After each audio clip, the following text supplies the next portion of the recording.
প্রিয় দর্শক, আসসালামু আলাইকুম। আপনারা যারা ইউনিব্লক তৈরি রং খুঁজতেছেন এবং আপনার ইউনিব্লককে ১ টাকা ১০ থেকে ২০ পয়সার মধ্যে রাখতে চাচ্ছেন, তারা আমার কাছ থেকে রং নিতে পারেন। যে আমি যেসব জায়গায় রং দিয়েছি, অনেক বড় বড় ফ্যাক্টরিতে রং দিয়েছি, তারা আমার কাছ থেকে ইউনিব্লক তৈরি রংটা নিয়েছে এবং তারা সন্তুষ্ট। হ্যাঁ, টনে টন নিয়েছে। আশা করি আপনারাও ভালো মানের রংটা আমার কাছে পাবেন এবং আপনার যে রেট সেটা ১ টাকা থেকে ১ টাকা ২০ পয়সার ভিতরে রাখতে পারবেন। কারণ আমরা যারা এখন ইউনিব্লক তৈরি করতেছি, বালি পাথর এগুলোর দাম বেড়ে যাওয়াতে আমাদের এই জায়গায় একটা রিস্ক হয়ে গেছে। সুতরাং আমরা কিন্তু আমাদের রংটার রেট বাড়াই নাই, বরং আগের চেয়ে অনেকটা কমিয়েছি এবং মান অনেক ভালো হয়েছে। এই যে ওই ভাইয়েরা আমার কাছ থেকে রং নিয়েছে, দেখেন ওরা লক্ষ লক্ষ পিস ইউনিব্লক তৈরি করেছে। তো ওরা আল্লাহর রহমতে সন্তুষ্ট আমার কাছ থেকে রং নিয়ে, এবং রংটা স্থায়ী হয়। আমার যে কালারটা স্থায়ী হয় খুবই কম রেটে, একদম হোলসেল রেটে আমি রংটা সারা বাংলাদেশে ট্রান্সপোর্টের মাধ্যমে দিয়ে থাকি।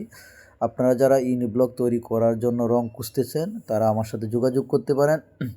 নাম্বার দেওয়া থাকবে, যোগাযোগ করবেন। আশা করি খুব ভালো রেটে আপনি ইউনিব্লকের কালারটা পেয়ে যাবেন বাংলাদেশের যে কোনো জায়গায়। আমার পুরান ঢাকা সোয়ারিঘাট আমার গোডাউন, এখান থেকে ট্রান্সপোর্টের মাধ্যমে খুব সহজে সারা দেশে ডেলিভারি দিয়ে থাকি।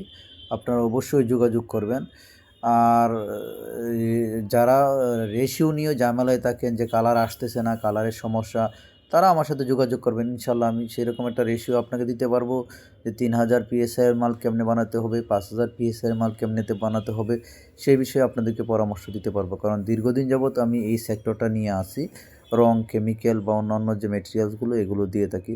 তাছাড়া যারা ইউনিব্লক তৈরির এই যে আয়রন স্লাগটা খুঁজতেছেন, কারণ আপনার রেটটা কমানোর ক্ষেত্রে কিন্তু পাথর ব্যবহার করলে আপনার অনেক বেশি রেট পড়ে যাবে, সেক্ষেত্রে কিন্তু আয়রন স্লাগটা আপনি ব্যবহার করতে পারেন। তারা কিন্তু আমার সাথে যোগাযোগ করতে পারেন। আয়রন স্লাগটা আমার কাছে আছে, এই সাইজটাও আছে, এর চেয়ে বড় সাইজটাও আমার কাছে আছে।